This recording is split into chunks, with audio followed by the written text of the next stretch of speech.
The Category 5 hurricane was tearing apart the Florida coast, with winds exceeding 180 miles per hour when Lieutenant Commander Rebecca "Radar" Hayes found herself alone in the cockpit of a $37 million F-22 Raptor, watching her fuel gauge drop towards zero. The aircraft's stealth coating was being sandblasted off by debris. Her navigation systems were failing one by one, and the nearest runway was buried under 20 feet of storm surge. Before we jump back in, tell us where you're tuning in from. And if this story touches you, make sure you're subscribed because tomorrow, I've saved something extra special for you. Nobody at Eglin Air Force Base had expected the meteorologist who spent her days analyzing weather patterns from behind a computer screen to be the one flying their most advanced fighter jet through the storm of the century. But sometimes the person everyone underestimates turns out to be exactly who you need when the impossible becomes necessary. 3 hours earlier, Rebecca had been just another desk jockey in the eyes of the pilots who strutted through the meteorology department. Now she was about to attempt something that veteran F-22 pilots said couldn't be done: landing a stealth fighter in hurricane-force winds with zero visibility and systems failing across the board. The story of how she got there started 18 months earlier. In a windowless office where dreams of flying went to die, Lieutenant Commander Rebecca Hayes adjusted her thick-rimmed glasses for the 100th time that morning as she stared at the wall of monitors displaying atmospheric pressure readings, wind velocity data, and satellite imagery from across the Gulf of Mexico. The Meteorological Operations Center at Eglin Air Force Base hummed with the quiet efficiency of a place where precision mattered, but where precision was measured in decimal points rather than split-second life or death decisions. Outside the building's reinforced windows, the sound of F-22 Raptors conducting training exercises created a constant backdrop of controlled thunder. Each roar of afterburners was a reminder of the world Rebecca desperately wanted to join but seemed forever locked out of. She'd been tracking those aircraft movements for 3 years now, providing weather briefings and atmospheric analysis that kept pilots safe during their missions. She knew their flight patterns better than some of the pilots themselves. "Hayes, I need the updated wind shear analysis for Sector 7. Called out Commander Patricia Vance from across the operations floor. Vance had run the meteorology department for 8 years with the kind of methodical competence that made weather prediction seem like accounting. She treated Rebecca like a valuable but ultimately replaceable component in the larger machine of military weather forecasting. Rebecca pulled up the requested data, her fingers moving across the keyboard with practice speed. The numbers told a story of atmospheric instability building over the Gulf, the kind of complex weather pattern that could turn a routine training mission into a life-threatening emergency. She'd been watching this particular system develop for 4 days, tracking its movement with the obsessive attention to detail that had made her the department's most accurate forecaster. Wind shear increased to 45 knots at 12,000 feet, with gusts reaching 60 in the thermal columns, Rebecca reported. "I'd recommend postponing any low-altitude training until this system moves through." Commander Vance glanced at the data, then at the mission schedule displayed on the central monitor. "The F-22 squadron has been waiting 3 weeks for clear weather windows. They need those training hours." Rebecca bit back her response. She'd been in the military long enough to understand the constant tension between operational requirements and safety considerations. But she'd also spent enough time studying atmospheric dynamics to know when conditions were genuinely dangerous versus merely challenging. "Ma'am, the thermal instability could create sudden downdrafts exceeding the F-22's recovery capabilities at low altitude.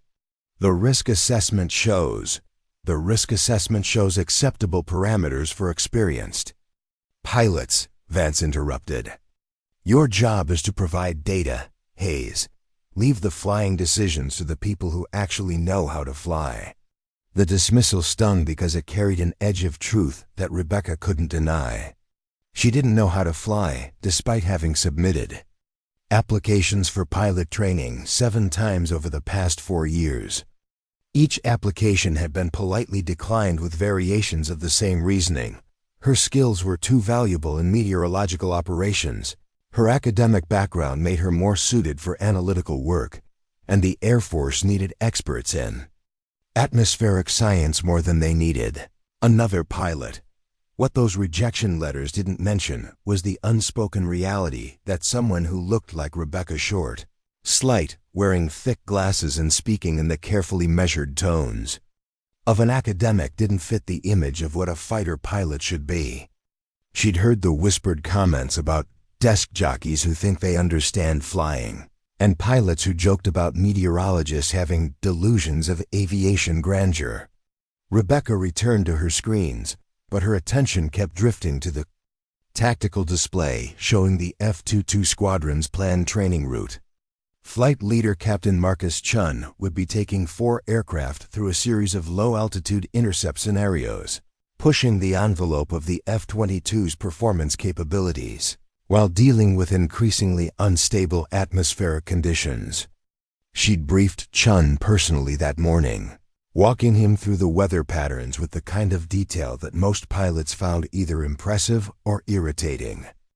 Chun had listened politely, asked a few technical questions about wind patterns at specific altitudes, and then made a comment that had been bothering Rebecca all morning. "You know these aircraft performance characteristics better than most of the pilots who fly them. Ever think about putting in for flight school?"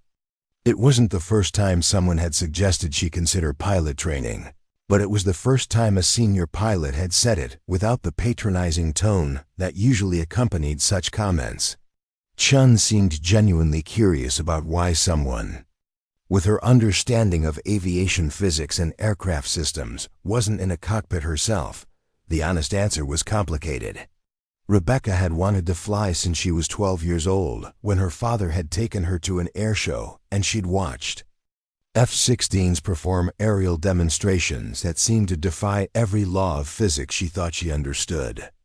She'd spent her teenage years studying aerodynamics, earning her pilot's license at 17, and completing a master's degree in atmospheric science with a focus on high-altitude flight dynamics. But wanting something and being allowed to pursue it were different things. The military had invested heavily in her meteorological training, and they made it clear that her value lay in supporting flight operations rather than participating in them. Every time she'd applied for pilot training, the response had been the same. Her current position was too critical to leave, and her academic qualifications made her irreplaceable as a weather analyst. Rebecca's desk phone rang, interrupting her brooding. The caller ID showed it was coming from the base commander's office, which was unusual enough to get her immediate attention. "Lieutenant Commander Hayes, this is Colonel Janet Morrison's office. The colonel would like to see you in her office for 1400 hours regarding a special assignment opportunity." Rebecca glanced at the clock. 1:30 p.m., 30 minutes.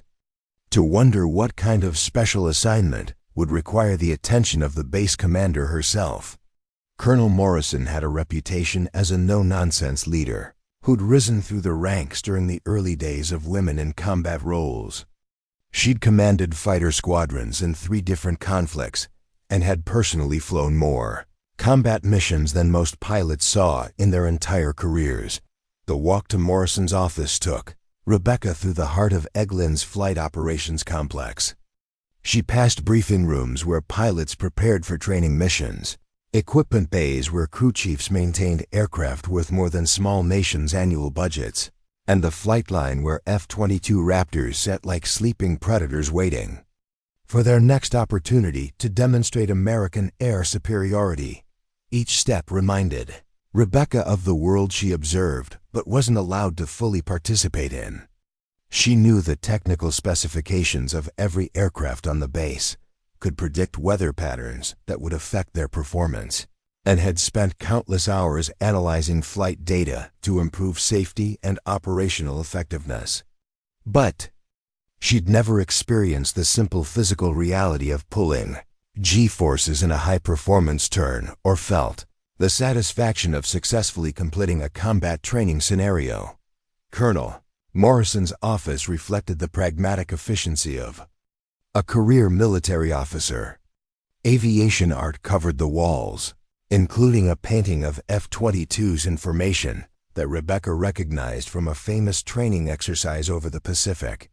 Morrison herself sat behind a desk covered with operational reports, her salt and pepper hair pulled back in a regulation bun, and her uniform bearing the kind of ribbon rack that told stories of deployments to places where people shot back.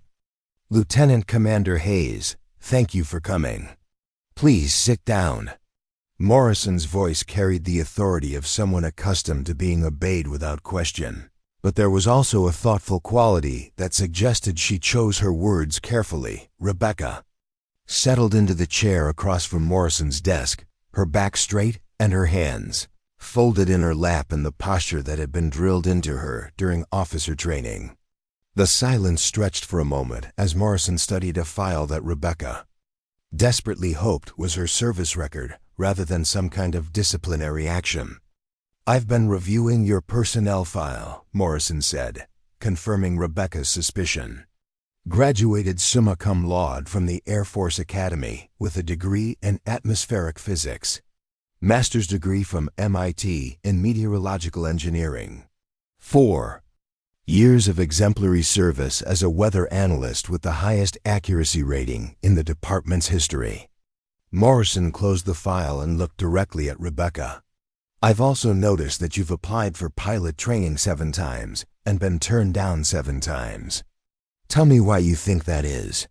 The question was direct enough to catch Rebecca off guard.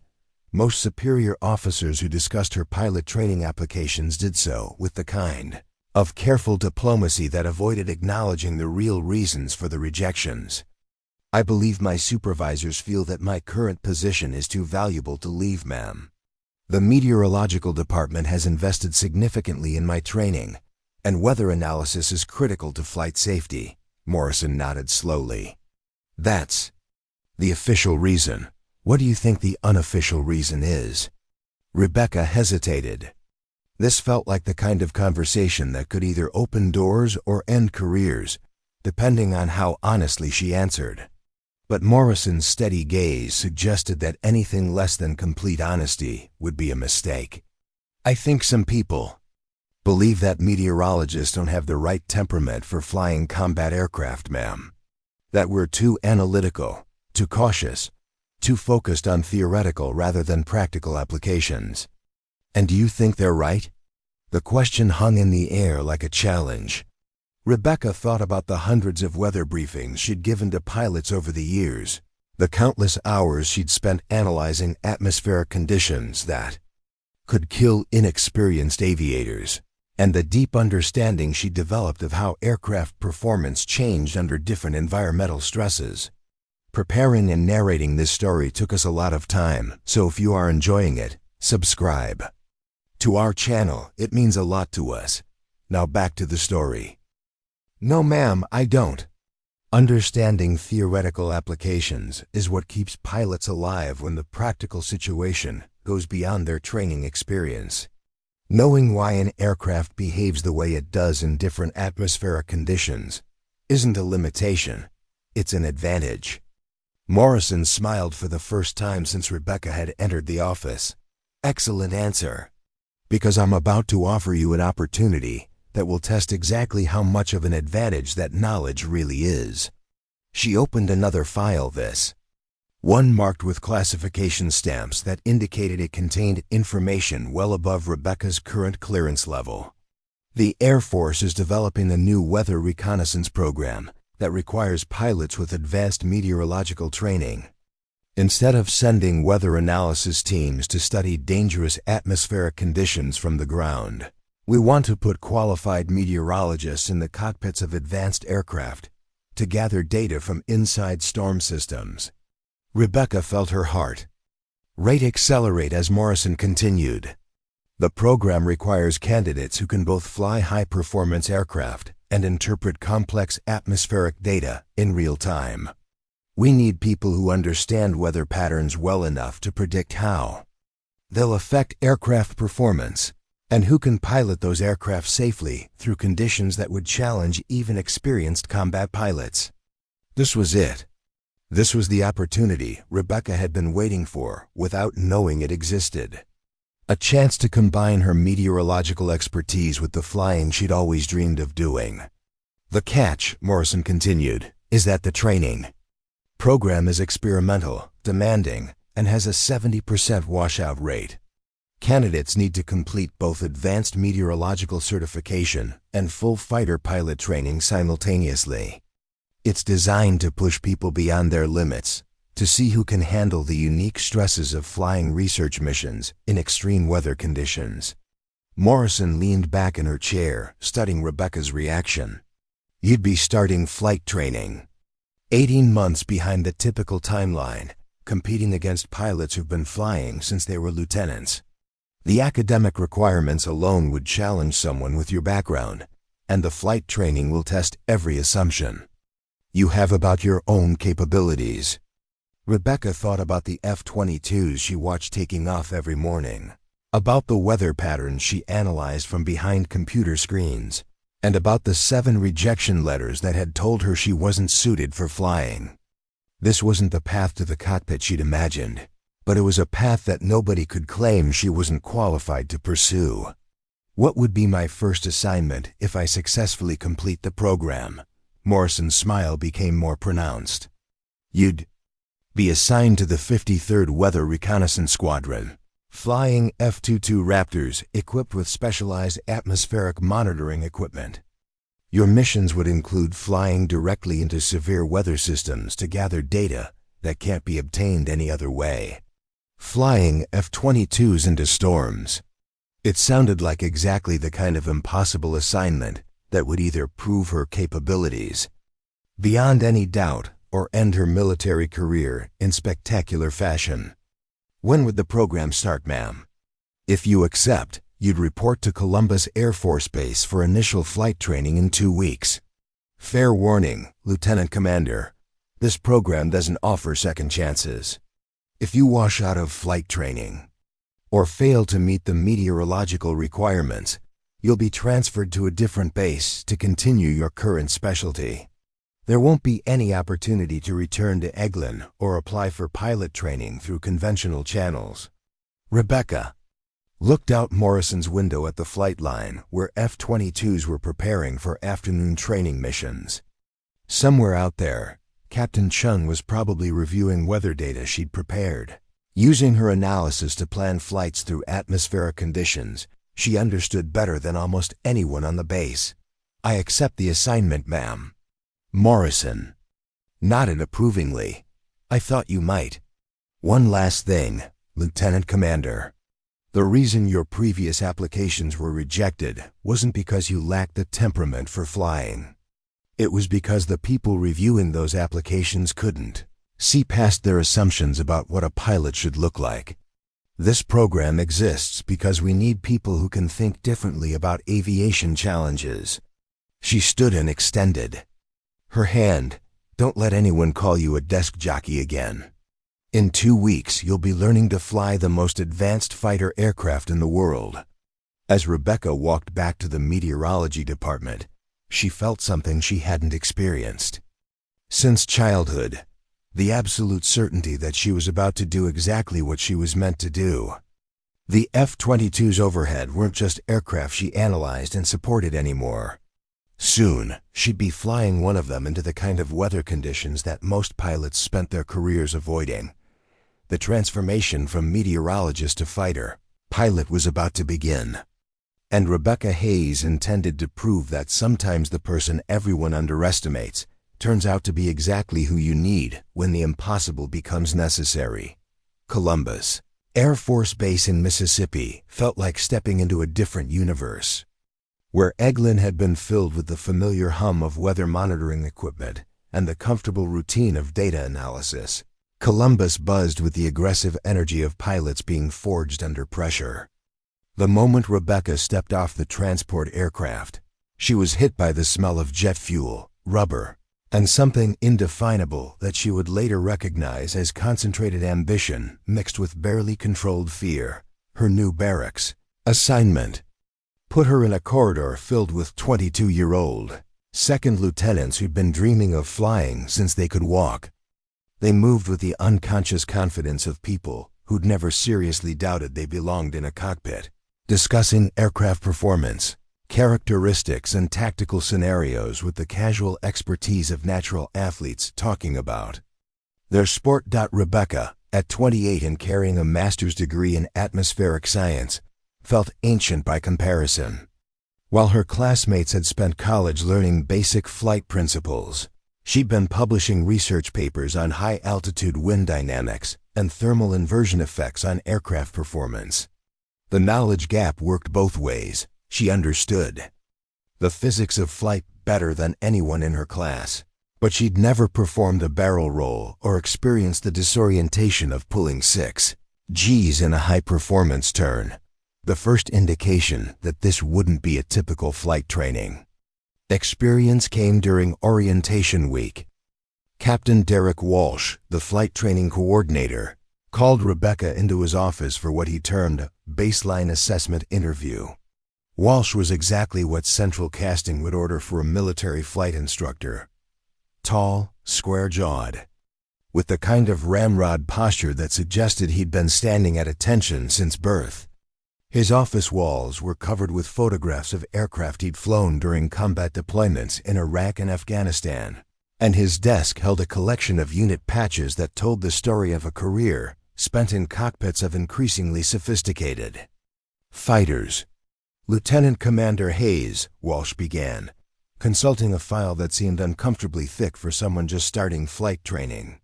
I've reviewed your academic credentials, and I have to say they're impressive. MAT graduate degree, published research in atmospheric physics, 4 years of exemplary service in meteorological operations. He closed the file and leaned back in his chair.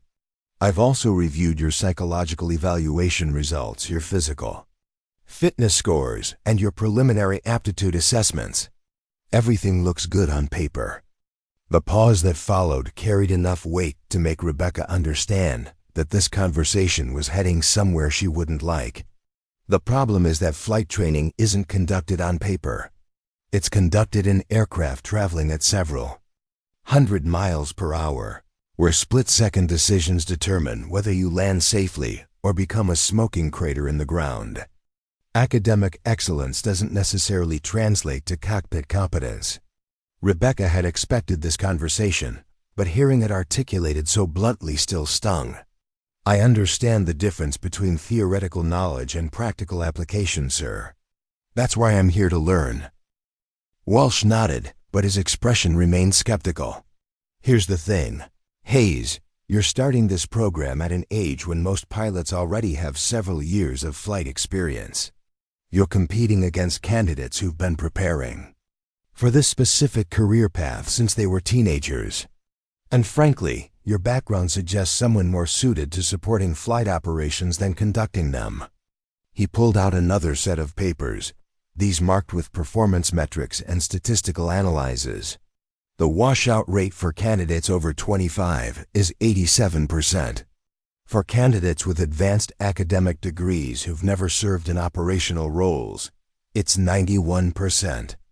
For candidates who fit both categories, there isn't enough historical data, Rebecca finished, because candidates like me don't usually get accepted into flight training programs. Exactly. Which means you're essentially a test case for whether someone with your background can successfully transition to piloting high-performance aircraft. The Air Force is investing significant resources in this experiment, and a lot of people are watching to see whether it pays off. Walsh stood and moved to the window overlooking the flight line, where T-6 Texan training aircraft were conducting pattern work in the afternoon heat.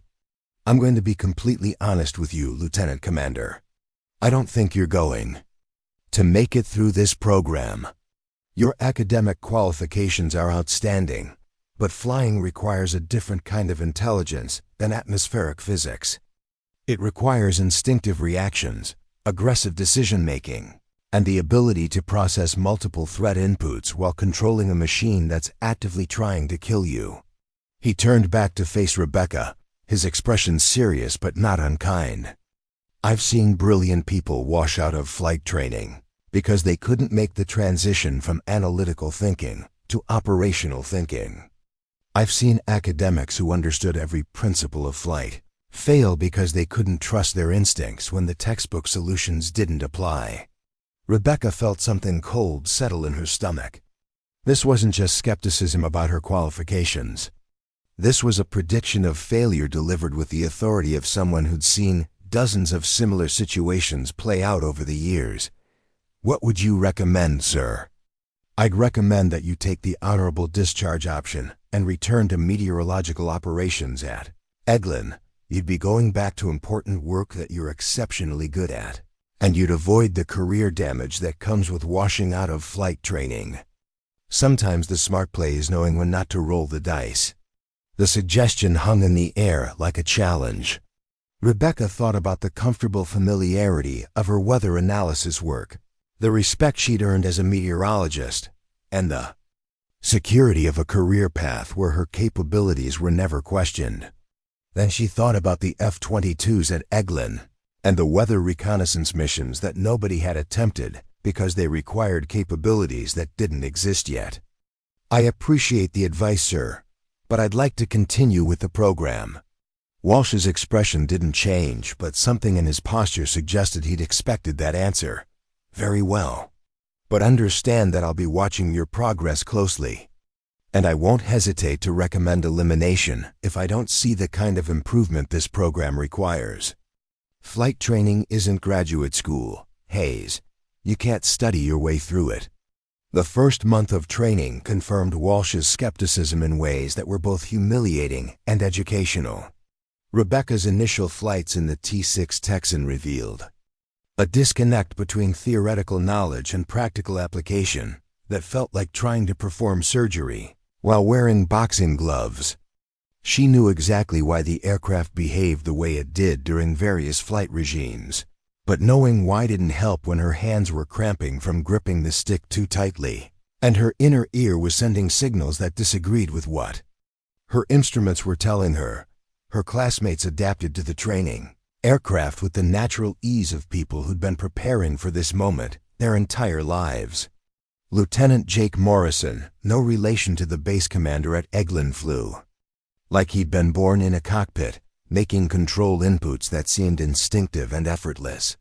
Lieutenant Sarah Chun had the kind of aggressive confidence that made her excel at aerobatic maneuvers that left Rebecca feeling nauseous and disoriented. The academic portions of training were a different story.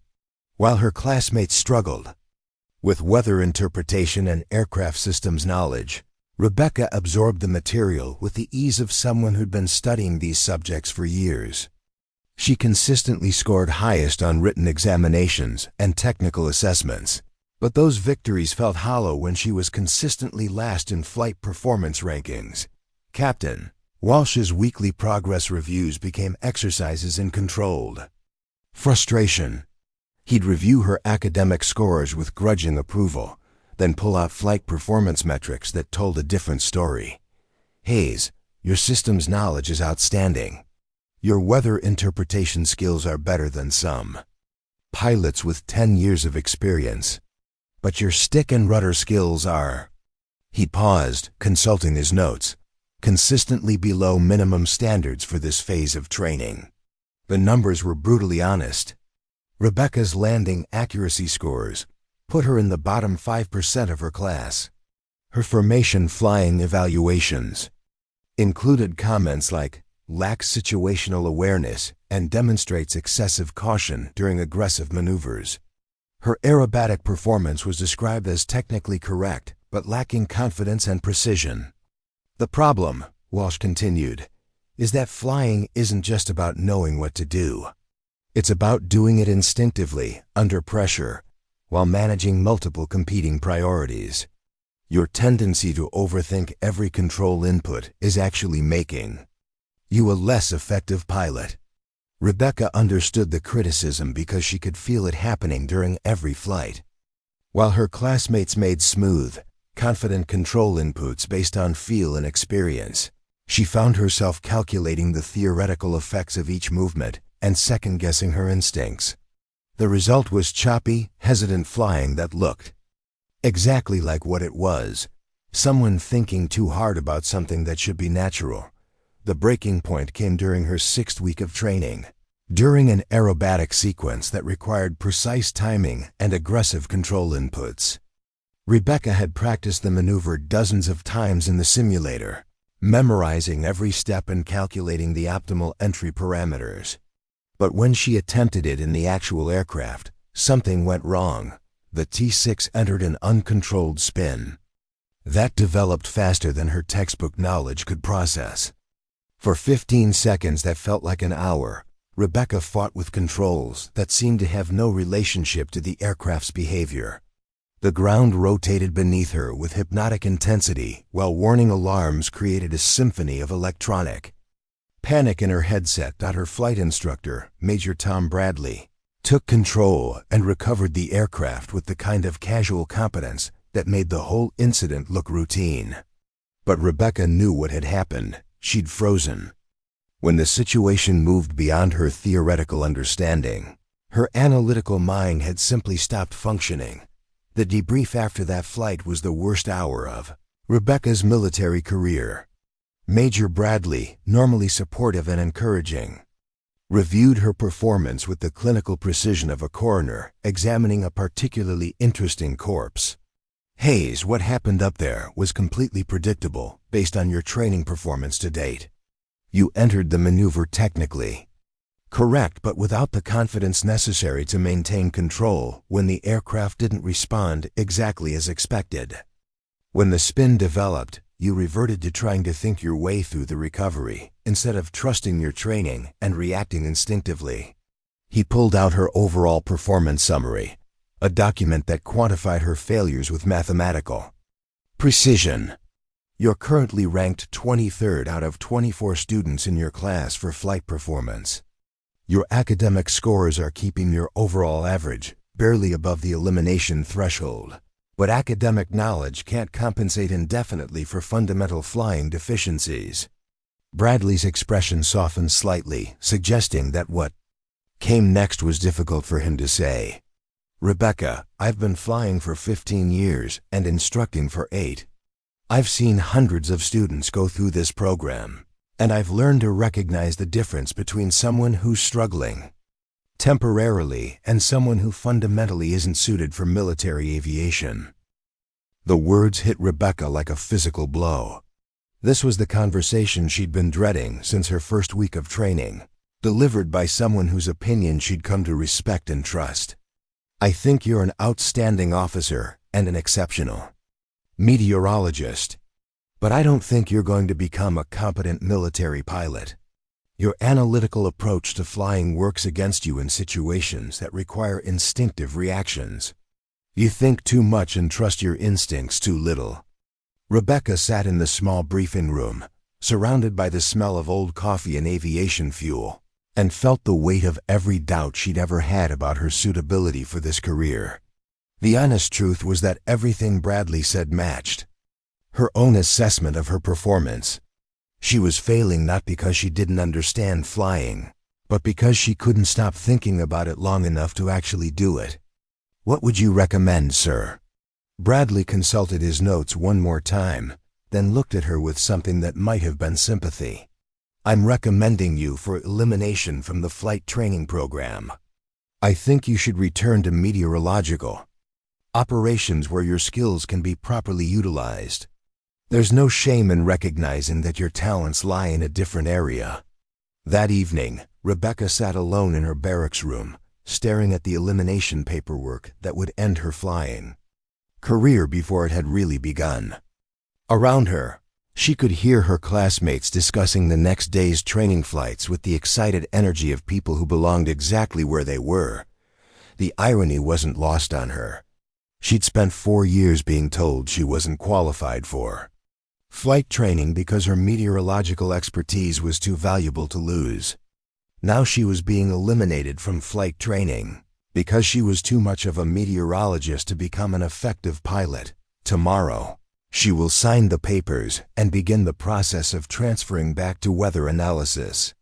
She would return to the world of computer screens and atmospheric data, where her analytical approach was an asset rather than a liability. She would go back to being the person who briefed pilots about weather conditions, rather than the person who flew through them. But tonight, she allowed herself to feel the full weight of a dream dying. She'd come closer to flying F-22s than anyone had ever expected, but close wasn't the same as succeeding. Sometimes talent and determination weren't enough to overcome the simple reality that some people were born to be pilots and others weren't. The elimination paperwork sat on her desk, like a surrender document, waiting for her signature to make her failure official. Outside her window, she could hear the distant sound of night flying training, the engine noise a reminder of the world she was about to lose access to forever. Rebecca Hayes, the meteorologist who'd thought she could become a fighter pilot, was about to learn that some dreams were too big for the people who dreamed them.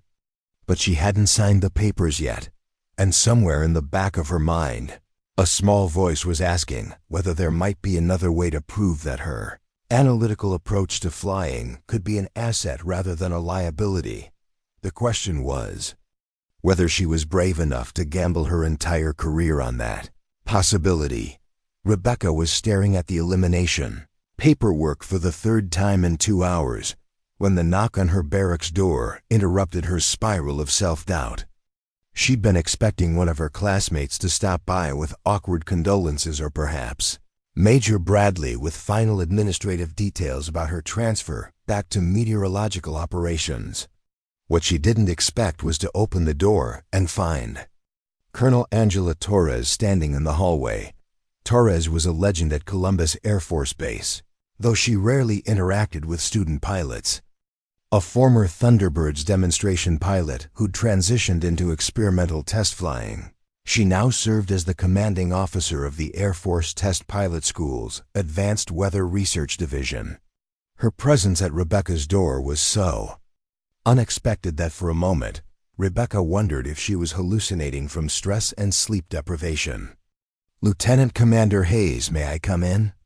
Torres asked, her voice carrying the kind of calm authority that made questioning her request seem impossible. Rebecca stepped aside, suddenly conscious of the cramped barracks room with its regulation furniture and the damning elimination paperwork spread across her desk. Torres entered with the confident stride of someone accustomed to command, her eyes taking in the room's details with the systematic thoroughness of a test pilot evaluating an unfamiliar aircraft. "I understand you're having some difficulties with the flight training program," Torres said, settling into the room's single chair with practiced ease. She was shorter than Rebecca had expected from the stories she'd heard, but there was something in her presence that filled the small space. With undeniable authority, "Yes, ma'am. I'm being recommended for elimination due to inadequate flight performance." Rebecca remained standing, unsure of the protocol for entertaining a colonel in barracks quarters that barely qualified as habitable. Torres nodded thoughtfully, as if Rebecca had confirmed something she'd already known. "I've reviewed your training records, your academic transcripts, and your original personnel file from Eglin. Interesting combination of qualifications for someone struggling with basic flight training." She pulled a tablet from her briefcase and scrolled through what appeared to be detailed performance data. "Your systems knowledge scores are the highest in your class.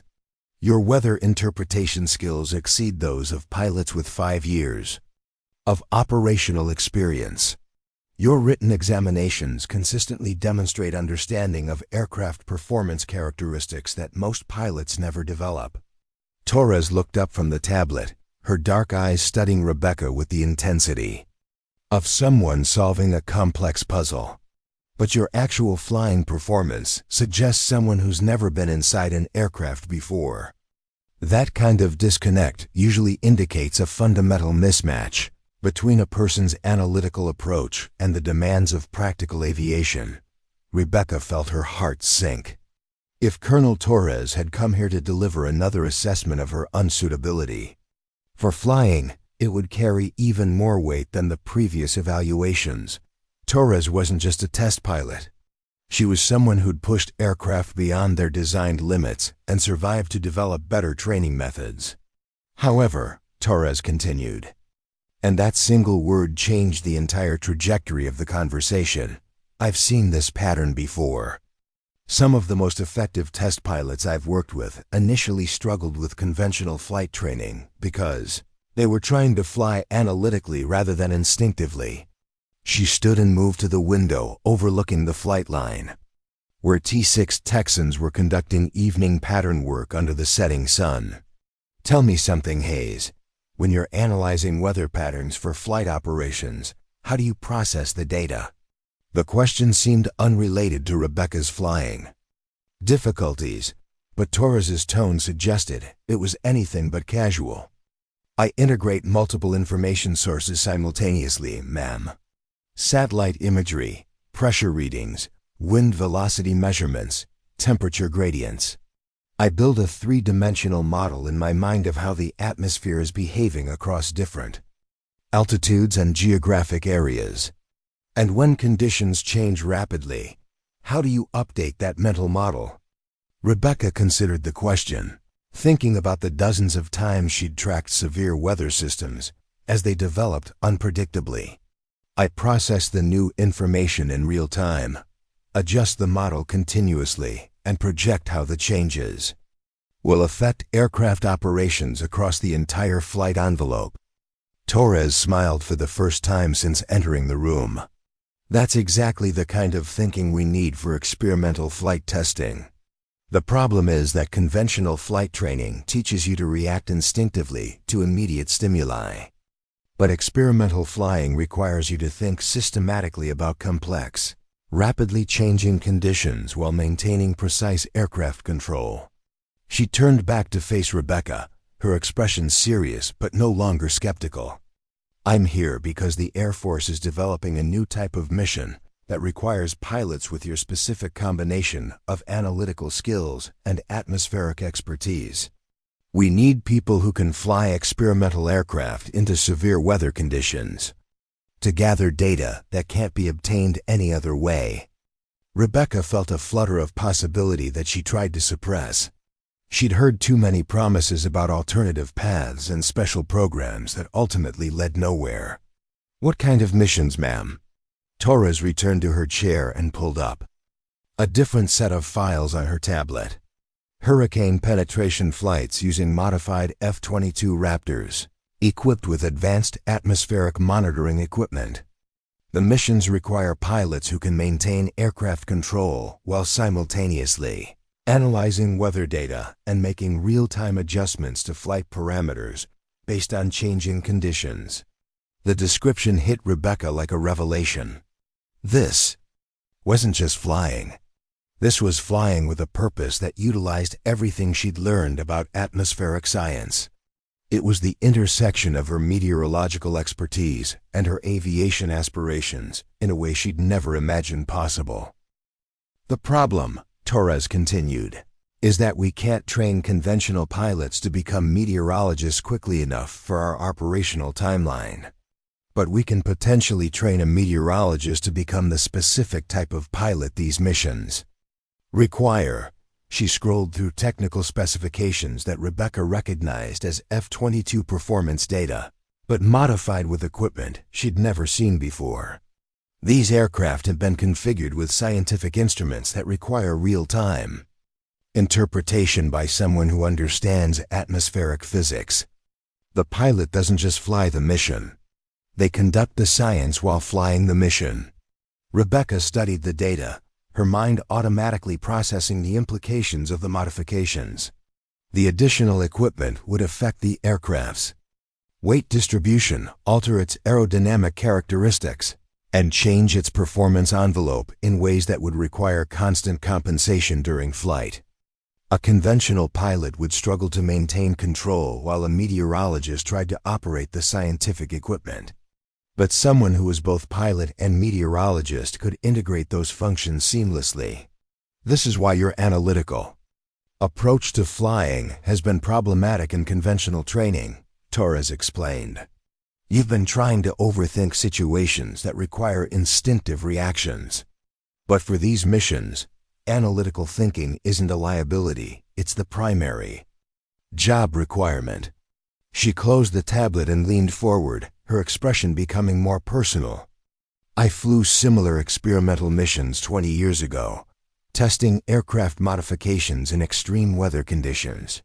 The missions were dangerous, technically demanding, and absolutely critical to developing the capabilities we needed for modern air operations. They were also the most rewarding flying I ever did. Torres stood and moved toward the door, then paused as if remembering something important. There's one catch, Hayes. This program doesn't exist yet. We're still in the development phase, which means we need proof of concept demonstrations before we can get official approval and funding. Rebecca felt her momentary hope deflate. Another experimental program that might or might not materialize, depending on bureaucratic decisions and budget allocations that were beyond her control. However, Torres continued, we do have authorization for a limited trial program. 3 pilot candidates, 6 months of specialized training, and a series of demonstration flights that will determine whether the concept is viable. She pulled a set of orders from her briefcase and placed them on Rebecca's desk next to the elimination paperwork. You can sign those elimination papers and return to meteorological operations at Eglin. Safe, predictable, and completely understandable. Given your training difficulties. Torres gestured toward the new orders. Or you can transfer to the experimental weather reconnaissance program at Edwards Air Force Base and spend the next 6 months proving that an analytical approach to flying can be more effective than conventional pilot training for specific types of missions. Rebecca looked at the 2 sets of papers representing completely different futures. The elimination documents would end her flying career but return her to work she was undeniably good at. The transfer orders would give her another chance to fly, but in an experimental program with no guarantee of success and no fallback plan if she failed again. What happens if I wash out of the experimental program? Torres's expression became more serious. There won't be any meteorological operations positions waiting for you. You'd be reassigned based on the Air Force's needs, which could mean anything from logistics operations to administrative duties. This is a one-way door, Hayes. If you walk through it and fail, your career takes a hit that you might not recover from. The weight of the decision settled on Rebecca's shoulders like a physical burden. She was being offered exactly what she'd always wanted, the chance to fly operationally, but in circumstances that carried enormous risk and no guarantee of success. Can I ask why you're offering this to me specifically? There must be other candidates with better flight training records. Torres smiled, and for the first time, Rebecca caught a glimpse of the person behind the colonel's insignia. Because 20 years ago, I was sitting in a similar room making a similar decision. I was a competent pilot, but not an exceptional one. What made me exceptional was my willingness to fly missions that other pilots considered too dangerous or too technical. She moved toward the door, then turned back one final time. The Air Force needs people who can think differently about aviation challenges. Conventional pilots are excellent at conventional missions. But when we need someone to fly an experimental aircraft into a Category 5 hurricane to gather data that could save thousands of lives during future storms, we need someone who approaches flying the way you approach meteorology. Torres paused at the threshold, her hand on the door handle. The demonstration flights for this program are scheduled to begin in 3 months. We need to know if you're interested in being part of developing capabilities that don't exist yet, or if you'd prefer to return to work that's already been proven successful. After Torres left, Rebecca sat alone with 2 sets of orders that represented fundamentally different approaches to the rest of her military career. The elimination papers offered security and certainty, a return to work where her capabilities were never questioned. The experimental program offered uncertainty and risk, with the possibility of either spectacular success or career-ending failure. She thought about the F-22s at Eglin that she'd watched from her meteorology department window and the hurricane penetration missions that Torres had described. Flying into severe weather systems to gather scientific data sounded like exactly the kind of impossible assignment that would either prove her capabilities beyond doubt or demonstrate that some challenges were too great for even exceptional determination to overcome. Rebecca looked at her reflection in the barracks window, seeing a woman who'd spent her entire military career being told she was too analytical, too cautious, too academic for operational flying. But maybe, for the first time, she'd found a mission that needed exactly those qualities.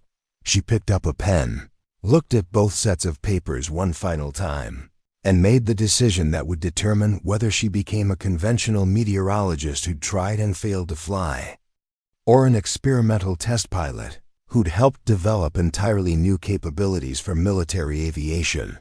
The signature felt like stepping off a cliff, with no certainty about whether she'd learn to fly or simply fall. But as Rebecca sealed her decision in an envelope addressed to Colonel Torres, she realized that uncertainty was exactly what she'd been missing from her meteorological career. For the first time in years, she had no idea what tomorrow would bring, and that possibility felt like the beginning of everything she'd ever wanted to achieve.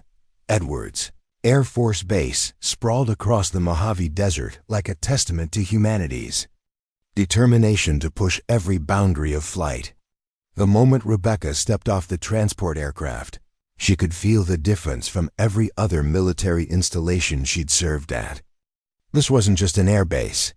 It was a laboratory where the impossible became routine and where the phrase, "never been done before," was treated as a personal challenge rather than a reasonable limitation. The experimental weather reconnaissance program operated out of a cluster of hangars on the base's north side, away from the main flight operations but close enough to the test pilot school that the sound of exotic aircraft conducting developmental flights provided a constant soundtrack of controlled chaos. Rebecca's new quarters were in a bachelor officer facility that housed pilots testing everything from hypersonic research vehicles to unmanned combat aircraft prototypes. Her first morning briefing took place in a conference room that looked more like mission control for a space launch than a typical military facility. Wall-mounted displays showed real-time weather data from across the Pacific Ocean, satellite imagery of developing storm systems, and technical specifications for aircraft modifications that existed nowhere else in the world. Colonel Torres sat at the head of a conference table, surrounded by 3 other officers who represented the core team for the experimental program. Major Lisa Park had spent 8 years as an Air Force meteorologist before transitioning to test flying, making her the bridge between Rebecca's scientific background and the operational demands of experimental aviation. Captain Rick Summers was a former F-22 pilot who'd volunteered for the program after completing the Air Force Test Pilot School, bringing operational experience with the aircraft Rebecca would eventually fly. Dr. Jennifer Wall, civilian contractor with a doctorate in atmospheric physics from Stanford, served as the program's chief scientist and the person responsible for designing the research protocols that would guide their missions. Lieutenant Commander Hayes, Torres began, "Welcome to the most technically demanding flying program in the Air Force.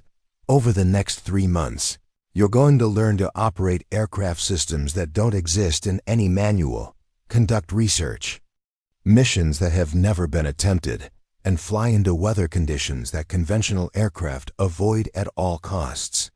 She gestured toward the wall displays showing a massive storm system developing west of Hawaii. That's Hurricane Dolores, currently a Category 2 storm with sustained winds of 105 miles per hour. By the time it reaches full intensity, we estimate it will become a Category 4 system with winds exceeding 150 miles per hour and storm surge capabilities that could devastate the entire Hawaiian island chain. Dr. Walsh leaned forward, her laptop open to a complex atmospheric model that Rebecca recognized as far more sophisticated than anything she'd worked with during her meteorological career. The problem is that our current hurricane prediction models become increasingly inaccurate as storms intensify.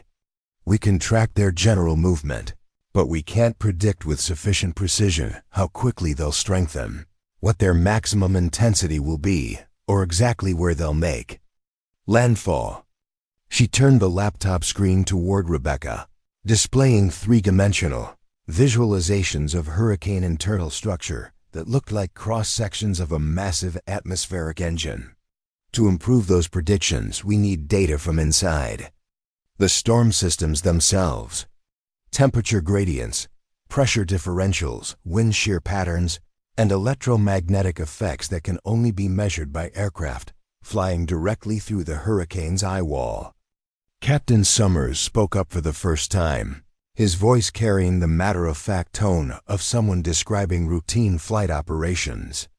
We've modified 3 F-22 Raptors with specialized scientific equipment capable of gathering that data. The aircraft can survive the turbulence and maintain stable flight paths through conditions that would tear apart conventional research aircraft. He pulled up technical specifications that made Rebecca's breath catch. The F-22s had been extensively modified with atmospheric monitoring equipment, reinforced airframes to handle extreme turbulence, and flight control systems designed to maintain stability in wind conditions that exceeded anything in the aircraft's original operational envelope.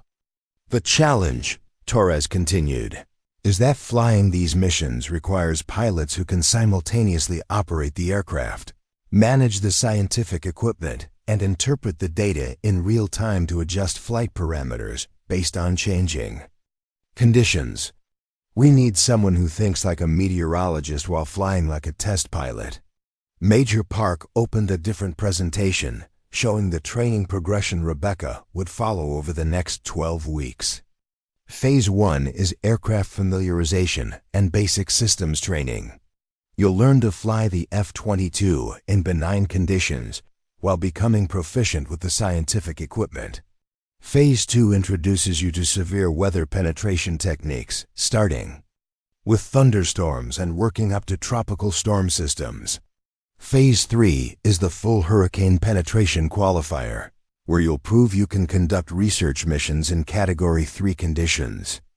Rebecca studied the timeline, noting that each phase included evaluation criteria that would determine whether she could progress to the next level. This wasn't just advanced training. It was a continuous assessment of whether her analytical approach to flying could be successful in increasingly demanding conditions. What happens if I don't meet the performance standards for any given phase? Torres's expression became more serious.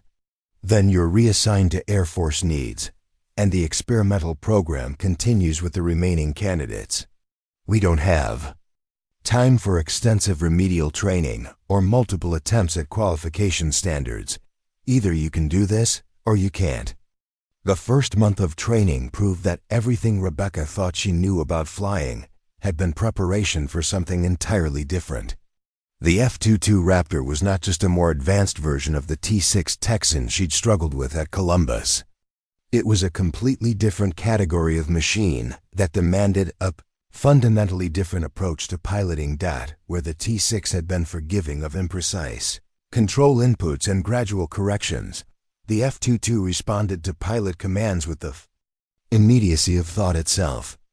The aircraft's fly-by-wire flight control system translated Rebecca's intentions into aircraft movement with a precision that eliminated the lag time between decision and execution that had plagued her previous training. More importantly, the F-22's advanced systems required exactly the kind of analytical thinking that had been a liability during conventional flight training. Managing the aircraft's stealth characteristics, sensor systems, and flight performance optimization required continuous mental processing of multiple information streams, exactly the kind of cognitive approach that Rebecca had developed during Her meteorological career, Major Park served as Rebecca's primary flight instructor, bringing a perspective that bridged meteorological expertise and test pilot experience. During their first flight together, she demonstrated how the F-22's capabilities could be optimized for weather research missions. "The key difference," Park explained over the intercom as they flew through a line of towering cumulus clouds, "is that you're not just flying through weather, you're studying it while you fly through it. The aircraft becomes a scientific instrument that you're precisely positioning to gather data." Rebecca found herself naturally adapting to this approach. Instead of trying to avoid atmospheric turbulence, she learned to use it as information about wind patterns and thermal dynamics. Rather than seeing weather as an obstacle to overcome, she began treating it as a three-dimensional laboratory that she was exploring with a $40 million research tool. The scientific equipment installation required her to become proficient with systems that existed nowhere else in aviation. Atmospheric temperature and pressure sensors provided real-time data about conditions outside the aircraft. Electromagnetic field detectors measured the electrical activity within storm systems. High-speed data recording equipment captured information at rates that would allow post-flight analysis of phenomena that lasted only milliseconds. But the most challenging aspect of the training was learning to integrate all these functions while maintaining precise aircraft control in severe turbulence. Rebecca had to simultaneously fly the F-22, operate the scientific equipment, monitor atmospheric conditions, and make real-time decisions about flight path adjustments based on the data she was collecting. Dr. Walsh designed increasingly complex training scenarios that tested Rebecca's ability to prioritize multiple tasks under stress. During one memorable flight, Rebecca found herself flying through a severe thunderstorm while simultaneously tracking wind shear patterns, recording electromagnetic data, and adjusting her flight path to avoid areas of extreme turbulence that could exceed the aircraft's structural limits. "Outstanding work, Hayes," Park reported after that flight. "You're beginning to think like the aircraft systems rather than operating them as separate components. That's exactly what we need for hurricane penetration missions." The praise felt different from anything Rebecca had experienced during her previous flight training. Instead of being evaluated on her ability to follow standardized procedures, she was being assessed on her capacity to integrate multiple complex functions in real time. Her analytical approach wasn't a limitation to overcome. It was the primary skill being developed and refined. As Rebecca progressed through the training phases, she began to understand why conventional pilots struggled with this type of flying. The missions required a level of cognitive multitasking that exceeded what most aviators developed during their careers. Success depended not on instinctive reactions, but on the ability to process vast amounts of information simultaneously while maintaining precise aircraft control. The breakthrough moment came during her first intentional severe weather penetration flight. Hurricane Dolores had developed into a Category 3 system with winds of 125 miles per hour, making it an ideal test case for the equipment and techniques Rebecca had been learning. The mission was designed as a proof-of-concept demonstration: fly into the storm's outer bands, gather atmospheric data, and prove that the modified F-22 could safely operate in conditions that conventional research aircraft couldn't survive. Rebecca's pre-flight briefing lasted 3 hours as the team reviewed atmospheric models, flight safety parameters, and emergency procedures specific to hurricane operations. The level of planning required exceeded anything she'd experienced during conventional flight training, but it also utilized every aspect of her meteorological expertise. "Remember," Torres said during the final briefing review, "this isn't just about proving you can fly in severe weather. We're demonstrating that a meteorologist pilot can gather higher quality data than conventional research methods while maintaining aircraft safety in extreme conditions." As Rebecca walked toward the modified F-22 sitting on the Edwards flight line, She felt a calmness that had been absent during all her previous flying experiences. This wasn't about proving she could become a conventional pilot. This was about demonstrating that her unique combination of skills could solve problems that conventional approaches couldn't address. The aircraft looked subtly different from standard F-22s, with additional sensor pods and equipment housings. That gave it the appearance of a fighter jet that had been optimized for scientific research. But underneath the modifications, it was still a Raptor, one of the most capable aircraft ever built, now configured for missions that pushed beyond the boundaries of anything had been designed to accomplish. Rebecca completed her pre-flight inspection with the systematic thoroughness of someone who understood that equipment failure during hurricane penetration could be fatal. Every sensor, every data recording system, every backup procedure had to function perfectly because there would be no opportunity for troubleshooting. Once she entered the storm.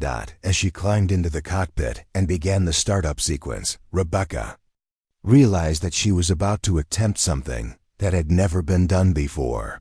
Flying a stealth fighter into a hurricane to conduct real-time atmospheric research. The mission would either prove that her analytical approach to flying could succeed where conventional methods failed, or demonstrate that some challenges exceeded even the most innovative training and preparation. Either way, she was about to find out whether the person everyone had called a desk jockey could handle one of the most demanding flying missions ever attempted. The Pacific Ocean stretched endlessly beneath Rebecca's F-22 as she flew west toward Hurricane Dolores, now a monstrous Category 4 storm with sustained winds of 145 miles per hour and an eye wall that meteorologists were calling textbook perfect in its symmetry and intensity. From 35,000 feet, the hurricane looked deceptively beautiful, a massive spiral of white clouds, rotating with hypnotic precision around a clearly defined eye that seemed to stare back at her like the pupil of some enormous atmospheric beast. What the satellite images hadn't conveyed was the sheer scale of the system. Dolores covered an area larger than the state of Texas, its outer rain bands extending more than 400 miles from the center. The storm's top reached nearly to the stratosphere, creating a wall of weather that dominated the horizon like a moving mountain range made of clouds and wind. "Storm Rider, this is Pacific Control." The voice in Rebecca's headset belonged to Dr. Walsh, who was coordinating the mission from a command center at Edwards. "We're showing Dolores has intensified since your takeoff. Current sustained winds are now 155 miles per hour, just 5 miles per hour below Category 5 status." Rebecca checked her instruments, noting that she was still 200 miles from the storm's outer edge. Even at this distance, she could detect the atmospheric pressure changes that indicated the hurricane's massive influence on regional weather patterns. The modified F-22 sensors were already picking up electromagnetic anomalies, electrical charges, building within the storm system that would eventually manifest as lightning strikes with the power of small nuclear explosions. "Copy, Pacific Control. All systems are green and data collection is active, beginning descent to penetration altitude." The original mission plan called for Rebecca to fly into the hurricane's outer bands at 15,000 feet, gathering atmospheric data while remaining in relatively stable air. But as Dolores had intensified beyond predicted parameters, the mission objectives had been modified. The National Hurricane Center desperately needed data from the storm's eye wall, the ring of most intense weather surrounding the hurricanes. Center to improve their landfall predictions for the Hawaiian Islands. Flying into a hurricane's eye wall was considered the most dangerous weather reconnaissance mission possible. The turbulence could exceed the structural limits of any aircraft. Wind shear could flip a plane upside down in seconds, and the electrical activity could fry electronic systems instantly. Only a handful of pilots had ever attempted it, and most of those flights had been conducted in specialized Hurricane Hunter Aircraft designed specifically for severe weather penetration. No one had ever tried it in an F-22 Raptor.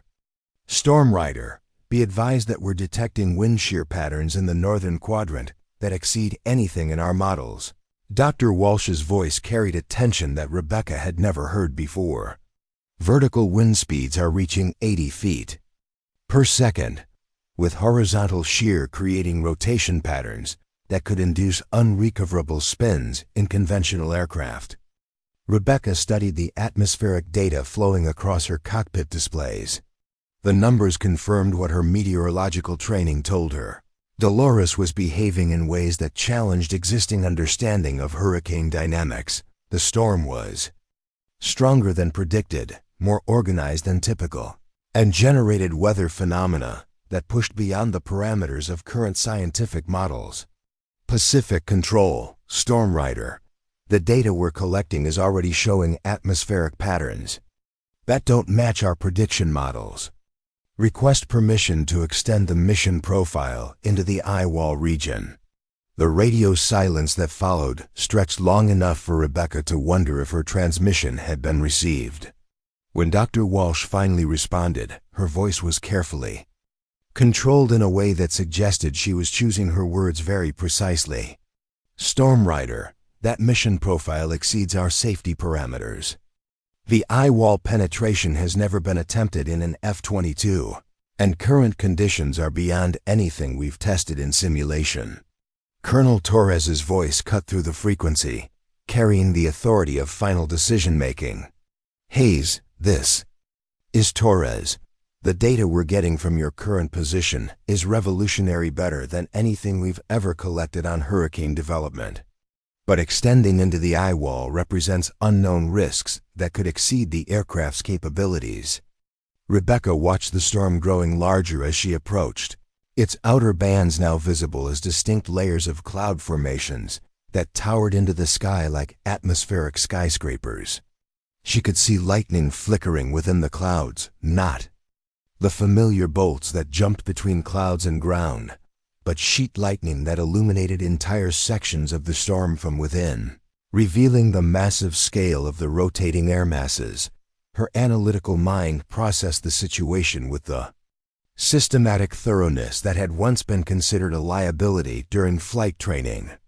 The current mission would gather valuable data about hurricane formation and intensity, but it wouldn't provide the crucial information about eyewall dynamics that could mean the difference between accurate landfall predictions and catastrophic miscalculations. Torres, this is Hayes.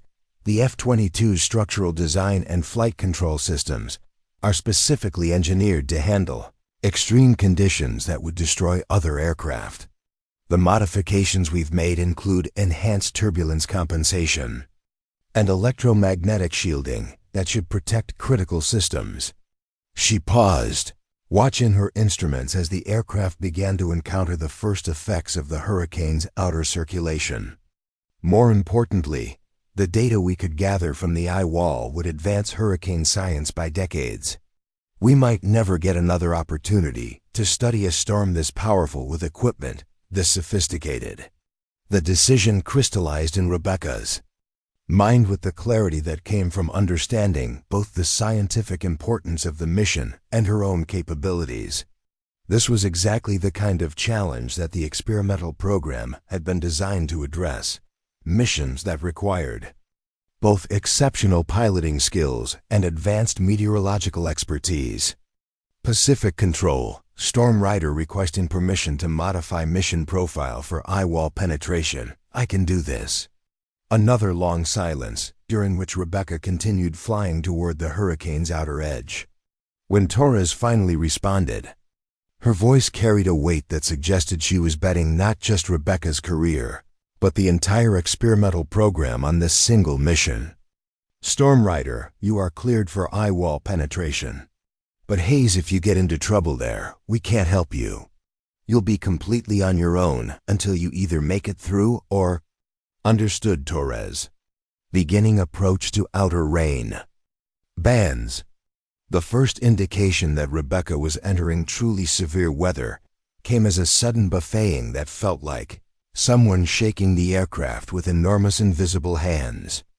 The F-22's fly-by-wire flight control system automatically compensated for the turbulence, but Rebecca could feel the forces trying to push the aircraft out of controlled flight. Her screens filled with data as the atmospheric sensors began recording conditions unlike anything in the scientific literature.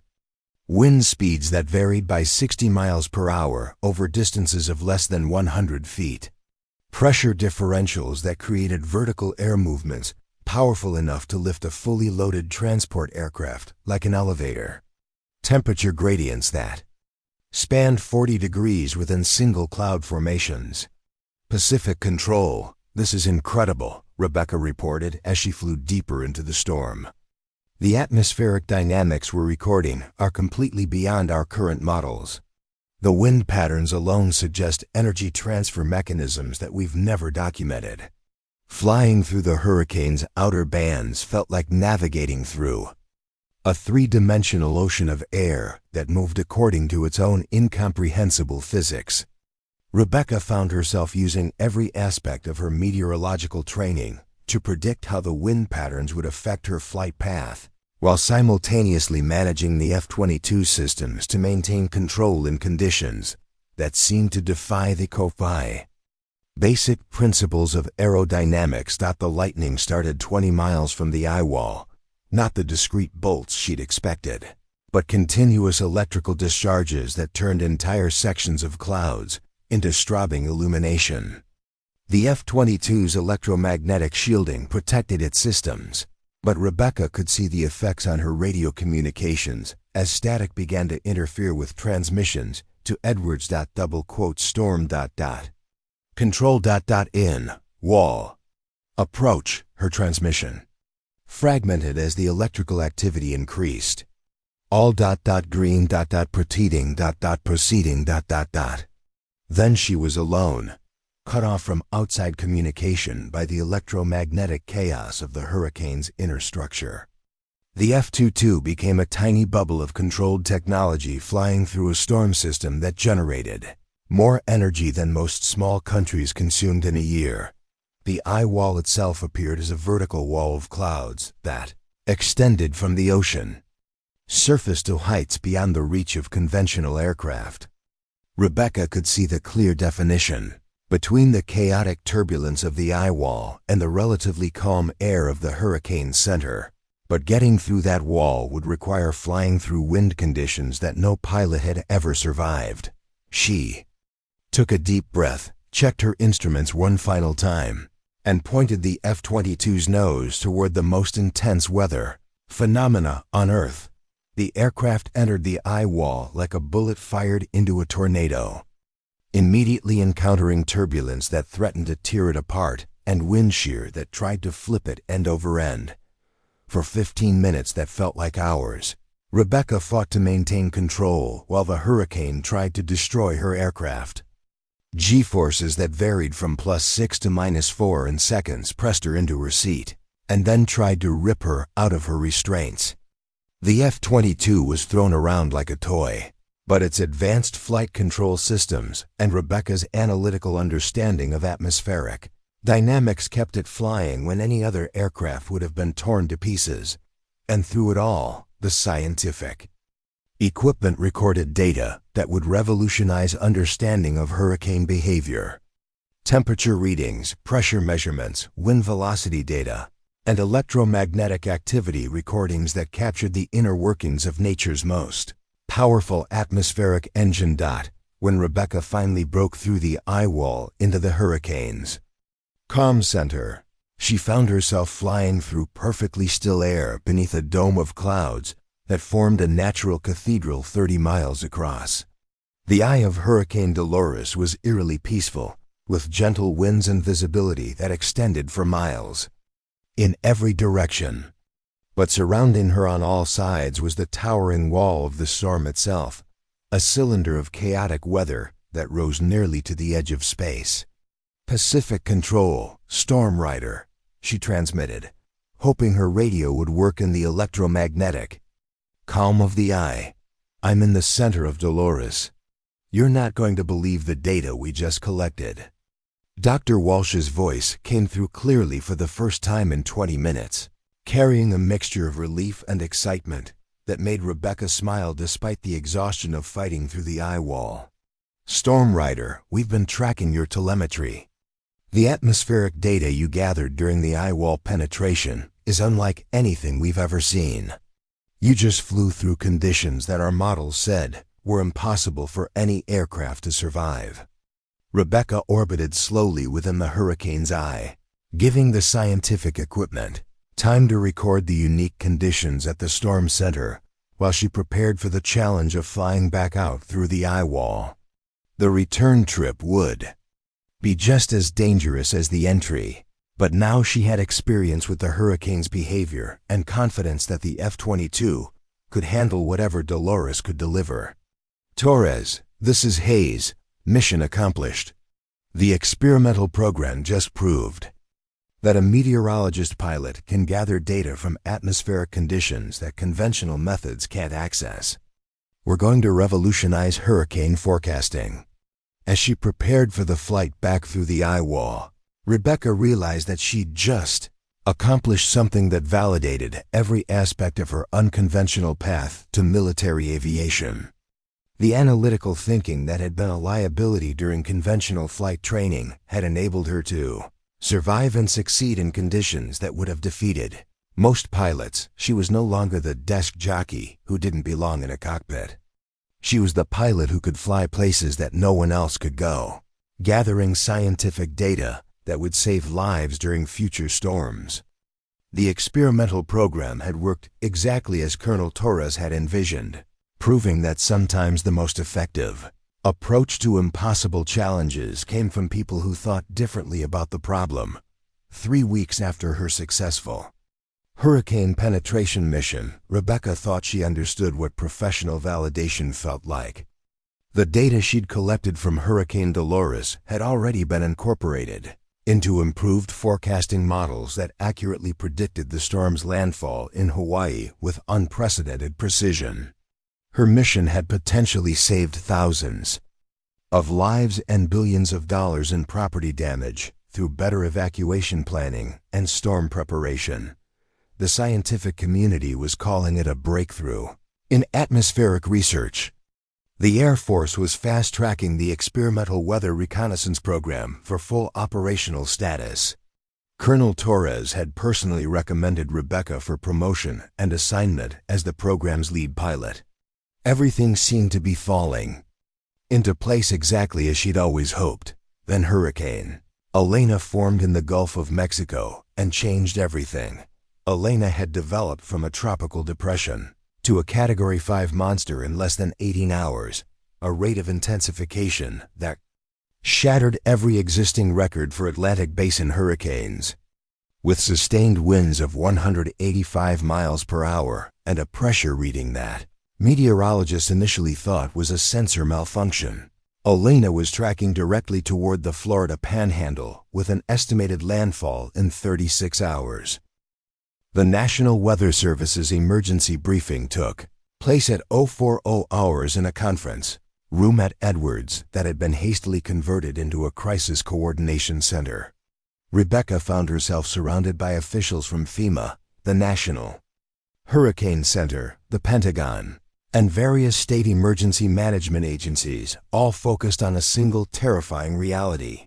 Elena was going to make landfall as potentially the strongest hurricane in recorded Atlantic history.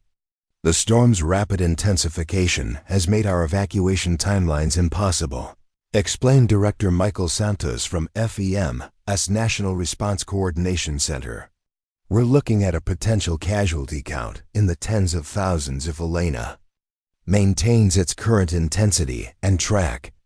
Dr. Patricia Coleman from the National Hurricane Center pulled up satellite imagery that showed Elena as a perfectly symmetrical spiral of destruction covering an area the size of the entire state of Florida. The problem is that our models can't predict Elena's behavior because we've never seen intensification like this before. We need real-time data from inside the storm to understand what's driving this unprecedented development. Rebecca felt a familiar chill as she realized where this briefing was heading. Elena wasn't just another research opportunity. It was a crisis that required immediate action using capabilities that existed nowhere, except in the experimental program she'd been developing. Colonel Torres stood and moved to the front of the room, her expression carrying the weight of someone about to make a decision that would affect thousands of lives. Ladies and gentlemen, we have one aircraft and one pilot capable of gathering the atmospheric data we need from inside Elena. Lieutenant Commander Hayes successfully penetrated Hurricane Dolores 3 weeks ago and collected information that revolutionized our understanding of storm dynamics. She gestured toward Rebecca, who suddenly felt the focused attention of every official in the room. The question is whether we're prepared to authorize a mission into Elena under conditions that exceed everything we've tested before. Director Santos leaned forward, his voice carrying the urgency of someone coordinating disaster response operations. What kind of mission are we talking about? Dr. Coleman consulted her meteorological data before answering. Elena's eye wall contains wind speeds that may exceed 200 miles per hour, with wind shear patterns that could destroy any conventional aircraft. The electrical activity alone is generating electromagnetic pulses strong enough to disable unshielded electronics from 50 miles away. She paused, looking directly at Rebecca. We need someone to fly into that storm, penetrate the eye wall, and gather real-time atmospheric data that can tell us whether Elena will maintain its intensity at landfall or weaken as it approaches shore. That information could be the difference between a manageable disaster and a catastrophic loss of life. The weight of the request settled on Rebecca's shoulders like a physical burden. This wasn't a research mission with carefully planned safety margins and backup procedures. This was an emergency flight into the most dangerous weather conditions ever recorded, with the lives of potentially hundreds of thousands of people depending on the data she could collect. How much time do we have? Rebecca asked, her mind already running through the technical requirements and preparation timeline for such a mission. Elena will reach peak intensity in approximately 12 hours, Dr. Coleman replied. If we're going to collect useful data, the mission needs to launch within 8 hours to intercept the storm before it makes final approach to the coast. 8 hours to prepare for a flight into conditions that exceeded every safety parameter the program had established. Rebecca thought about the months of training, the gradual progression through increasingly severe weather conditions, and the careful development of procedures designed to minimize risk while maximizing scientific return. None of that preparation had anticipated. Elena, Colonel Torres sat down across from Rebecca, her expression serious but not unsympathetic. Hayes, I want to be completely clear about what we're asking.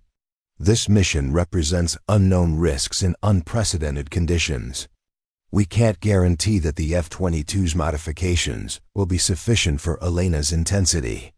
We can't predict whether the atmospheric conditions will exceed the aircraft's structural limits, and we can't provide backup or rescue capabilities if something goes wrong. She paused, letting the implications sink in. You've already proven that the experimental program works. Your career is secure, your contributions are recognized, and you have every right to decline a mission that goes beyond reasonable risk. Parameters. Rebecca looked around the room at faces that represented the weight of national emergency response. These weren't military officers asking her to take risks for abstract strategic objectives. These were the people responsible for protecting civilian populations from natural disasters, and they were asking for her help because no other option existed. What's the worst-case scenario if I don't fly the mission? Director Santos consulted, his emergency response projections, his expression grim. If Elena maintains its current intensity and makes landfall as predicted, we're looking at storm surge heights that could reach 40 feet along a 100-mile stretch of coastline. The wind speeds would make evacuation impossible once the outer bands reach shore. Emergency response capabilities would be completely overwhelmed. Dr. Coleman added the meteorological perspective. Without real-time data from Elena's core, our landfall intensity predictions have an error margin that makes evacuation planning essentially guesswork. We could either underprepare and face massive casualties, or overprepare and waste resources that other threatened areas desperately need. The decision crystallized in Rebecca's mind with the same analytical clarity that had guided her through every challenging moment of her aviation career. This was exactly the kind of mission that the experimental program had been created to accomplish, flying into conditions that conventional methods couldn't handle to gather information that could save lives. I'll need 2 hours for mission planning, 1 hour for aircraft preparation, and 1 hour for pre-flight briefings, Rebecca said. That puts takeoff at approximately 1,000 hours, which should give us optimal intercept timing with Elena's core structure. Colonel Torres nodded approvingly. Outstanding. Dr. Coleman, I'll need your team to provide the most current atmospheric models and storm tracking data. Director Santos will need coordination with air traffic control to clear flight paths and establish emergency procedures. As the briefing dissolved into detailed mission planning, Rebecca found herself working with meteorologists and emergency responses specialists to design a flight profile that would maximize data collection while minimizing exposure time to Elena's most dangerous conditions. The modified F-22 that would carry her into Elena sat in its hangar like a technological predator, preparing for the hunt of its life. The aircraft had been equipped with additional electromagnetic shielding, enhanced atmospheric sensors, and emergency equipment that hadn't been necessary for previous missions. Every system had been tested and retested, but no amount of ground preparation could fully simulate the conditions she would encounter inside a Category 5 hurricane. Rebecca's pre-flight preparation took place in a sterile environment that felt more like a space launch than conventional aviation.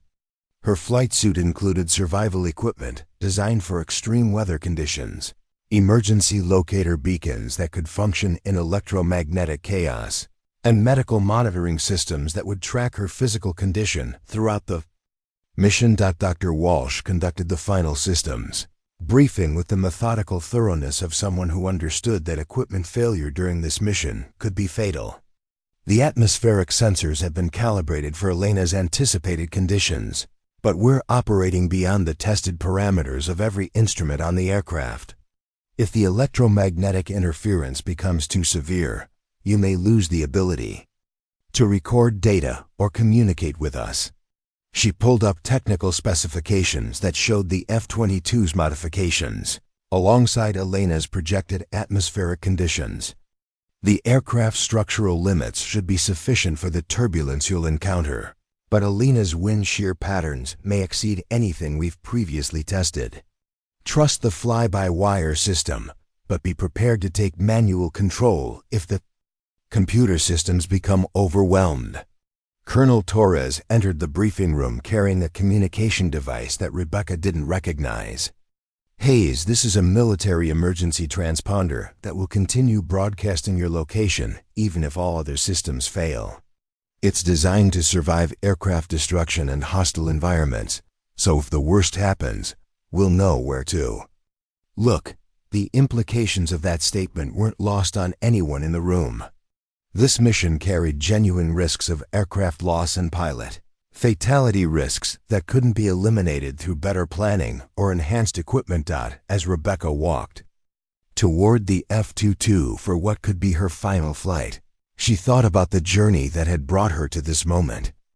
18 months ago, she'd been a meteorologist who watched other people fly.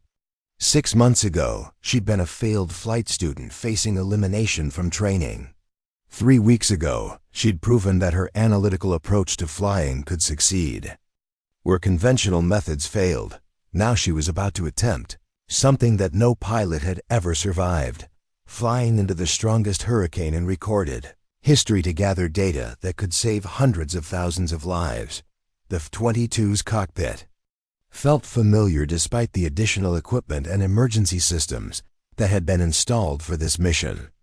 Rebecca completed her pre-flight checks with the systematic thoroughness of someone who understood that every detail could be critical during the next few hours.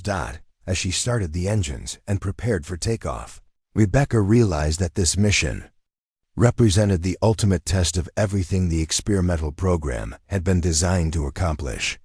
Either she would prove that a meteorologist pilot could handle the most extreme weather conditions on Earth, or she would demonstrate that some challenges exceeded even the most innovative approaches to military aviation. The tower cleared her for takeoff in disguise that were already showing the first effects of Elena's massive atmospheric influence.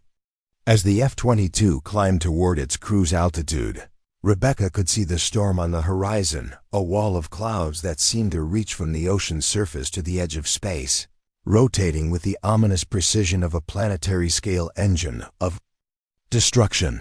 Elena was waiting for her, and in a few hours, she would either emerge from that storm with data that could save countless lives, or become another casualty of humanity's attempt to understand nature's most powerful forces.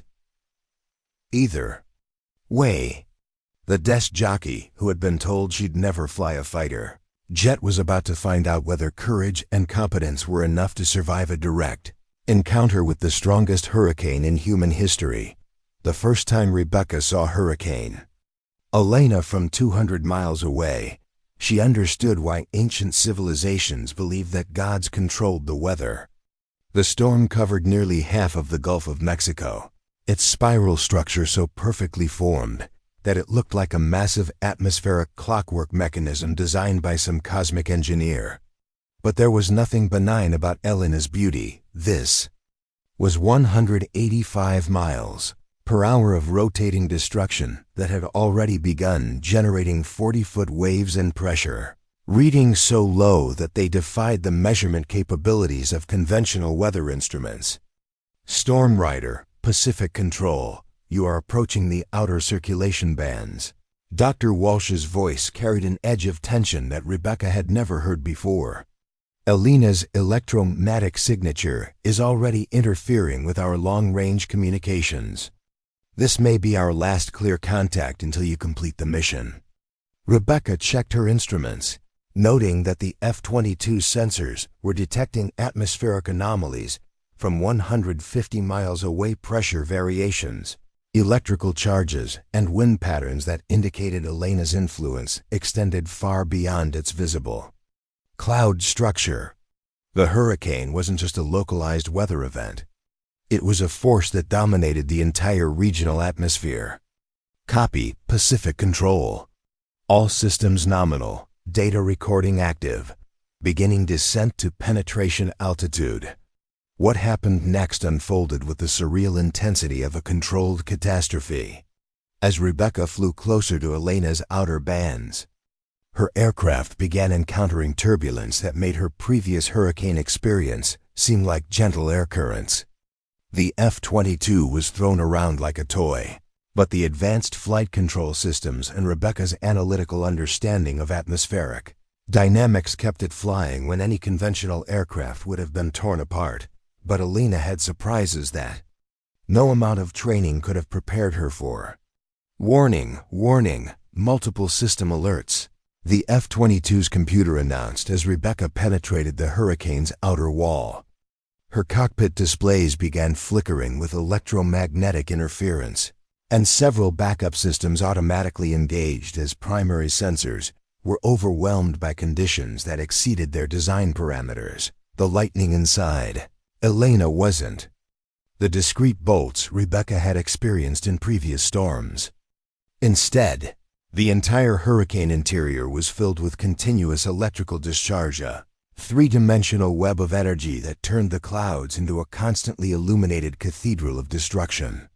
The F-22's electromagnetic shielding protected critical systems, but Rebecca could feel static electricity building on her skin and see St. Elmo's fire dancing across her canopy. Then the real turbulence hit. Elena's wind shear patterns were unlike anything in meteorological literature. Instead of the relatively predictable vertical and horizontal air movements that Rebecca had learned to navigate, the hurricane's interior contained rotating columns of air that moved in 3 dimensions simultaneously. Flying through Alina felt like trying to navigate through a tornado that was inside another tornado, with wind velocities that changed by 100 miles per hour over distances measured in seconds, rather than minutes. For 20 minutes that felt like hours, Rebecca fought to maintain control while Alina tried to destroy her aircraft. The F-22, subjected to G-forces that varied from +8 to -5 in rapid succession, stress loads that pushed the airframe to its absolute structural limits. Warning alarms created a symphony of electronic panic as various systems struggled to cope with conditions that existed nowhere in their programming. But through it all, the scientific equipment continued recording data that would revolutionize understanding of extreme weather dynamics. Temperature readings that showed Alina's core was nearly 60 degrees warmer than surrounding air masses. Pressure measurements that revealed wind circulation patterns with energy outputs equivalent to multiple nuclear power plants. Electromagnetic readings that documented electrical phenomena powerful enough to disrupt communications across half the continent. When Rebecca finally broke through Alina's eye wall, she found herself in conditions that challenged her understanding of atmospheric physics. The hurricane's eye was larger than Alina's Category 5 classification should have produced, nearly 40 miles across, but the air inside was moving with subtle rotation patterns that suggested the storm was still intensifying, even as it approached landfall. "Pacific Control, Storm Rider," she transmitted, hoping her radio could penetrate Alina's electromagnetic chaos. "I'm in the eye, and you need to hear this. Alina isn't following normal hurricane behavior patterns. The core dynamics suggest this storm is still strengthening." Dr. Walsh's response came through with surprising clarity, suggesting that Alina's eye provided enough electromagnetic calm for communication. "Storm Rider, we're receiving your telemetry data. The atmospheric readings you're transmitting are beyond anything we've seen in hurricane research. What's your assessment of the storm's landfall intensity?" Rebecca studied the data flowing across her displays while orbiting slowly within Alina's massive eye. Her meteorological training and real-time atmospheric measurements painted a picture that contradicted every existing model of hurricane behavior. Alina wasn't just maintaining its intensity as it approached land. It was continuing to organize and strengthen in ways that suggested it could reach Category 6 conditions if such a classification existed. "Pacific Control, Alina is going to make landfall as the strongest hurricane in recorded history. Current core dynamics suggest sustained winds could reach 200 miles per hour, with gusts potentially exceeding 250. The storm surge models we've been using are insufficient for what's coming." The silence that followed Rebecca's transmission stretched long enough for her to wonder if communication had been lost. When Dr. Walsh finally responded, her voice carried the weight of someone delivering information that would change everything about the emergency response. "Storm Rider, that assessment contradicts every prediction model we have. Are you certain of those readings?" Rebecca looked around Alina's eye, seeing the towering walls of clouds that rose nearly to the stratosphere with perfect symmetry and devastating beauty. The atmospheric data didn't lie. Alina was a storm beyond all previous human experience, and the Florida Panhandle was about to be hit by a natural disaster of unprecedented magnitude. "Confirmed, Pacific Control. Alina is unlike any hurricane we've studied. The evacuation zones need to be expanded immediately, and emergency response capabilities need to be positioned for impacts that exceed our current planning assumptions." As Rebecca prepared for the dangerous flight back through Alina's eye wall, her aircraft systems began registering multiple failures that would have grounded any conventional aircraft. The electromagnetic interference had damaged several sensor packages, Hydraulic systems were operating at reduced efficiency due to extreme temperature variations, and fuel consumption had exceeded normal parameters due to the constant turbulence. But the F-22 was still flying, still recording data, and still capable of completing the mission that could save thousands of lives through improved storm preparation. The flight out of Elena proved even more challenging than the penetration. The hurricane had continued intensifying during Rebecca's time in the eye, and the wind shear patterns had become more chaotic and unpredictable. Several times, the F-22 encountered air movements that exceeded the aircraft's design limits, requiring Rebecca to use every aspect of her meteorological expertise to predict and compensate for atmospheric conditions that no pilot training could have prepared her for. When she finally broke free of Elena's outer bands, Rebecca felt like she'd been through a physical battle with nature itself. Her flight suit was soaked with sweat, her hands were cramping from gripping the controls, and her instrument panel showed enough warning lights to make the cockpit look like a Christmas tree. But she was alive, her aircraft was still flying, and the data she'd collected would provide emergency responders with information that could mean the difference between manageable disaster and catastrophic loss of life. Pacific Control, Storm Rider clear of Elena's circulation. Mission complete, returning to base with critical atmospheric data. Dr. Walsh's response carried a mixture of relief and excitement that made Rebecca smile despite her exhaustion. Storm Rider, outstanding work. The data you've transmitted is already being incorporated into updated storm models, and emergency response agencies are adjusting their preparations based on your findings. The flight back to Edwards gave Rebecca time to process what she'd just accomplished. 18 months ago, she'd been told that her analytical approach to problems made her unsuitable for military aviation. 6 months ago, she'd been facing elimination from flight training because she couldn't stop thinking long enough to fly instinctively. Now, she just completed a mission that no conventional pilot could have survived flying into the strongest hurricane in recorded history to gather scientific data that would save countless lives.